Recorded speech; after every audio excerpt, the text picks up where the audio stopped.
ನಮಸ್ಕಾರ. ರಿವ್ಯೂ ಚಾನಲ್ಗೆ ಸ್ವಾಗತ. ನಾನು ಸೌಖ್ಯ ಗಾಂವ್ಕರ್. ರಾಜ್ಯ ಬಿಜೆಪಿಯ ರೆಬಲ್ ನಾಯಕರಿಗೆ ಮೋದಿ ಶಾಕ್ ಕೊಟ್ಟಿದ್ದಾರೆ. ಖುದ್ದು ಅಮಿತ್ ಶಾ ಒಂದು ದೊಡ್ಡ ಸಂದೇಶವನ್ನು ರವಾನಿಸಿದ್ದಾರೆ.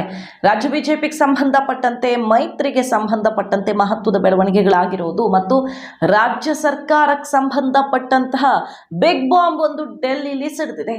ಮಾಹಿತಿ ಮುಂದೆ ಇಡ್ತಾ ಇದೀವಿ. ಮಿಸ್ ಮಾಡಿದ್ರೆ ನಮ್ಮ ಚಾನಲ್ನ ಸಬ್ಸ್ಕ್ರೈಬ್ ಮಾಡಿ, ಹಾಗೆ ನಿಮ್ಮ ಅಭಿಪ್ರಾಯ ಕಮೆಂಟ್ ಮಾಡಿ ತಿಳಿಸಿ. ಎಸ್ ವೀಕ್ಷಕರೇ, ಇವತ್ತು ರಾಜ್ಯ ರಾಜಕಾರಣಕ್ಕೆ, ಅದರಲ್ಲೂ ಬಿಜೆಪಿ ನಾಯಕರಿಗೆ ಮೋದಿ ಅಮಿತ್ ಶಾ ಕೊಟ್ಟಿರುವಂಥ ದೊಡ್ಡ ಸಂದೇಶ ಇದು.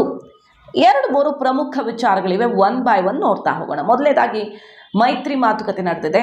ಮೋದಿ ದೇವೇಗೌಡರನ್ನ, ಕುಮಾರಸ್ವಾಮಿ, ರೇವಣ್ಣ ಅವ್ರನ್ನ ಆತ್ಮೀಯವಾಗಿ ಸ್ವಾಗತ ಮಾಡಿಕೊಂಡು ಮಾತುಕತೆ ನಡೆಸಿರೋದು ಮತ್ತು ಯಾವುದೇ ಭಿನ್ನಾಭಿಪ್ರಾಯ ಇಲ್ಲ, ಆದಷ್ಟು ಬೇಗ ಸೀಟ್ ಶೇರ್ ಆಗುತ್ತೆ ಅಂತ ತುಂಬ ಪಾಸಿಟಿವ್ ಆಗಿ ದಳಪತಿಗಳು ಹೊರಗಡೆ ಬಂದು ಮಾತಾಡ್ತಾರೆ. ಫೋಟೋಗಳು ಹೊರಗಡೆ ಬಂದಿವೆಯಲ್ಲ, ರೇವಣ್ಣ ಅವರ ಕೈ ಹಿಡಿದು, ಆತ್ಮೀಯವಾಗಿ ಕೈ ಹಿಡಿದು ಪಕ್ಕದಲ್ಲಿ ಕುಮಾರಸ್ವಾಮಿ ಅವ್ರ ಜೊತೆಗೆ, ದಳಪತಿಗಳ ಜೊತೆಗೆ ನಿಂತು ಮೋದಿಯವರು ಫೋಟೋಗೆ ಪೋಸ್ ಕೊಟ್ಟಿರೋದು. ಕಾಂಗ್ರೆಸ್ ಜೊತೆ ಆತ್ಮೀಯ ಆಗಿರುವಂಥ ರೇವಣ್ಣ ಅವ್ರನ್ನೂ ಕೂಡ ಅತ್ಯಂತ ಆತ್ಮೀಯವಾಗಿ ಬರಮಾಡಿಕೊಂಡಿದ್ದು ಮತ್ತು ಈ ಎಲ್ಲ ಮಾತುಕತೆ ದೃಶ್ಯ ಫೋಟೋಸ್ ಇದೆಯಲ್ಲ, ಅದು ಎಷ್ಟು ದೊಡ್ಡ ಇಂಪ್ಯಾಕ್ಟ್ ಆಗುತ್ತೆ. ನಂಬರ್ 1, ಒಕ್ಕಲಿಗ ಮತ ಬ್ಯಾಂಕ್ ಬಿಜೆಪಿಗೆ ಪ್ಲಸ್ ಆಗೋದಕ್ಕೆ ಮೋದಿ ಕೊಟ್ಟಿರುವ ಬಿಗ್ ಮೆಸೇಜ್. ಎರಡನೇದಾಗಿ JDS ಜೊತೆಗಿನ ಮೈತ್ರಿ, ಯಾವುದೇ ಡೌಟ್ ಇಲ್ಲ. ಇಲ್ಲಿ ರಾಜ್ಯ ನಾಯಕರುಗಳು ಕೂಡ ಡೌಟ್ ಇಟ್ಕೊಳ್ಳೋದೇ ಬೇಡ. ಭಿನ್ನಾಭಿಪ್ರಾಯ ಇದ್ರ ಬಗ್ಗೆ ಪ್ರಶ್ನೆ ಮಾಡೋದು, ಇಂಥ ಸಾಹಸಕ್ಕೆ ಕೈ ಹಾಕಬೇಡಿ. ಇದು ನಮ್ಮ ನಿರ್ಧಾರ, ನಾವು ತುಂಬ ಕ್ಲಿಯರ್ ಆಗಿದ್ದೀವಿ. JDSನ ಜೊತೆಗೆ ನಮ್ಮ ಸ್ನೇಹ ತುಂಬ ಚೆನ್ನಾಗಿದೆ ಅನ್ನುವಂಥ ಬಿಗ್ ಮೆಸೇಜ್. MLC ಎಲೆಕ್ಷನ್ನು ಮತ್ತು MP ಎಲೆಕ್ಷನ್ ಜೊತೆಗೆ MLC ಎಲೆಕ್ಷನ್ನು, ಕೆಲವು ಪ್ರಮುಖ ಚುನಾವಣೆಗಳನ್ನು ನಾವು ಒಟ್ಟಿಗೆ ಎದುರಿಸೋಣ ಅನ್ನುವಂಥ ಕ್ಲಿಯರ್ ಕಟ್ ಮೆಸೇಜನ್ನು ಅಮಿತ್ ಶಾ ಅವರು ಕೊಟ್ಟಿರೋದು. ಸೊ ದಳಪತಿಗಳನ್ನು ತುಂಬ ಆತ್ಮೀಯವಾಗಿ ಬರಮಾಡಿಕೊಂಡು ರಾಜ್ಯ ರಾಜಕಾರಣದಲ್ಲಿ ಒಂದು ಬಿಗ್ ಮೆಸೇಜ್. ಎರಡನೇದಾಗಿ ಇದೇ ದಿನ ವಿಜಯೇಂದ್ರ ಅವ್ರಿಗೆ ಭೇಟಿಗೆ ಅವಕಾಶ ಸಿಕ್ಕಿತ್ತು. ನಗುಮೊಗದಿಂದ ಅವ್ರನ್ನ ಸ್ವಾಗತ ಮಾಡಿದ್ದು, ಪ್ರೀತಿಯಿಂದ ಮಾತಾಡಿಸಿದಂತಹ ಫೋಟೋಸ್. ಸಾಮಾನ್ಯವಾಗಿ ವಿಜಯೇಂದ್ರ ಹೋದ ತಕ್ಷಣ ಅವಕಾಶ ಸಿಕ್ಕೇ ಬಿಡುತ್ತೆ, ಅಥವಾ ಯಾರೋ ರಾಜ್ಯ ನಾಯಕರು ಹೋದ ತಕ್ಷಣ ಅವಕಾಶ ಸಿಗುತ್ತೆ ಅನ್ನೋದಿಲ್ಲ. ರಾಜ್ಯದಿಂದ ಸೋಮಣ್ಣ ಅವ್ರಿಗೆ ಏನು ರೆಸ್ಪಾನ್ಸ್ ಸಿಕ್ಕಿದೆ ಅನ್ನೋದ್ರ ಬಗ್ಗೆ ಕ್ಲಾರಿಟಿ ಇಲ್ಲ. ಯತ್ನಾಳ್ ಅವರು ಡೆಲ್ಲಿಗೆ ಹೋಗಿ ಬಂದರು, ಯಾರನ್ನ ಮೀಟ್ ಆಗಿ ಬಂದರು ಅನ್ನೋದ್ರ ಬಗ್ಗೆ ಇದುವರೆಗೂ ಫೋಟೋಸು ಮತ್ತೊಂದು ಹೊರಗಡೆ ಬಂದಿಲ್ಲ. ಆದರೆ ಈ ಹೊತ್ತಲ್ಲಿ ವಿಜಯೇಂದ್ರ ಭೇಟಿಗೆ ಮೋದಿ ಶಾ ಅವಕಾಶ ಕೊಟ್ಟು ಸುದೀರ್ಘ 20 ನಿಮಿಷಗಳ ಮಾತುಕತೆ ನಡೆಸಿದ್ದಿದೆಯಲ್ಲ, ವಿಕಸಿತ ಭಾರತವನ್ನು ತುಂಬ ಚೆನ್ನಾಗಿ ಮನೆ ಮನೆಗೂ ತಲುಪಿಸಿ ಕೇಂದ್ರ ಸರ್ಕಾರದ ಯೋಜನೆಗಳ ಯಶಸ್ಸನ್ನು ಜನರಿಗೆ ಅರ್ಥ ಮಾಡಿಸ್ಬೇಕು, ಹಾಗೆ ಈ ಎಲ್ಲ ಸಮಸ್ಯೆಗಳನ್ನು ದೂರ ಮಾಡ್ಕೊಳ್ಳೋದಕ್ಕೆ ಪ್ರಯತ್ನ ಮಾಡಿ ಹಿರಿಯರನ್ನು ವಿಶ್ವಾಸಕ್ಕೆ ತಗೊಂಡು ಹೋಗಿ ಅನ್ನುವಂಥ ಕಿವಿ ಮಾತನ್ನು ಹೇಳಿ ಕಳಿಸಿದ್ದಾರೆ. ಯಾರು ರೆಬಲ್ಸ್ ಇದ್ದಾರೋ ಅವ್ರಿಗೆ ಸರಿಯಾದ ಪಾಠ ಕಲಿಸುವಂಥ ಕ್ಲಿಯರ್ ಮೆಸೇಜ್ ಕೊಟ್ಟಿದ್ದಾರೆ ಅಮಿತ್ ಶಾ. ನಾವು ಇದನ್ನು ಗಮನಿಸ್ತಾ ಇದ್ದೀವಿ ಮತ್ತು ಅದರ ಬಗ್ಗೆ ಗಂಭೀರವಾಗಿ ನಾವು ಕ್ರಮ ಕೈಗೊಳ್ಳುತ್ತೇವೆ ಅಂತ ಸಂದೇಶ ಕೊಡುವ ಮೂಲಕ ವಿಜಯೇಂದ್ರ ಅವ್ರನ್ನ ನಗುಮೊಗದಿಂದ ಆತ್ಮೀಯವಾಗಿ ಬರಮಾಡ್ಕೊಂಡಿರೋ ಫೋಟೋಸ್ ಇದೆಯಲ್ಲ, ಅದು ರಾಜ್ಯ ಬಿಜೆಪಿಯ ರೆಬಲ್ಸ್ಗೆ ಬಿಗ್ ಮೆಸೇಜ್. ಖಂಡಿತವಾಗಿಯೂ ಇದು ನಮ್ಮ ಆಯ್ಕೆನೇ. ಯಡಿಯೂರಪ್ಪನವರು ಒತ್ತಡ ಮತ್ತೊಂದು ಅಂತ ಓಪನ್ ಆಗಿ ಸ್ಟೇಟ್ಮೆಂಟ್ ಕೊಡ್ತಾ ಇರೋರಿಗೆ ಖಂಡಿತವಾಗಿಯೂ ಇದು ಹೈಕಮಾಂಡ್ನ ಕ್ಲಿಯರ್ ಮೆಸೇಜ್.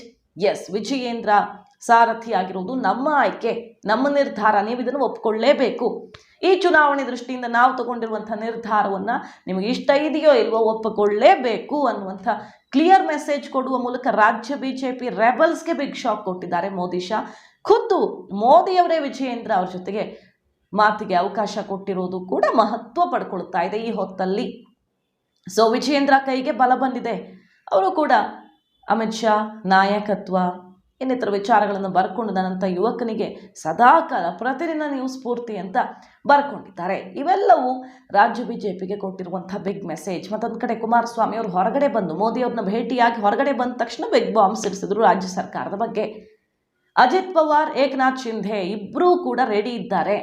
ಯಾರು ಫಸ್ಟ್ ಬರ್ತಾರೆ ಅನ್ನೋದು ಇಂಪಾರ್ಟೆಂಟ್ ಅಂತ ಹೇಳುವ ಮೂಲಕ ಲೋಕಸಭಾ ಚುನಾವಣೆಯ ಬಳಿಕ ಸರ್ಕಾರ ಪತನದ ಕ್ಲಿಯರ್ ಭವಿಷ್ಯ ಪದೇ ಪದೇ ಹೇಳ್ತಿದ್ದಾರೆ. ಪದೇ ಪದೇ ಹೇಳುವಂಥ ಮಾತಿಗೆ ಅಷ್ಟು ಬೆಲೆ ಕೊಡಲ್ಲ ಯಾರು ಕೂಡ. ಆದರೆ ಡೆಲ್ಲಿಲಿ ಮೋದಿ ಭೇಟಿಯಾಗಿ ಬಂದ ಮೇಲೆ ಮಾತಾಡಿರೋದಿದೆಯಲ್ಲ, ಕುತೂಹಲಕ್ಕೆ ಕಾರಣ ಆಗಿದೆ. ಯಾರು ಏಕನಾಥ್ ಶಿಂಧೆ, ಯಾರು ಅಜಿತ್ ಪವಾರ್?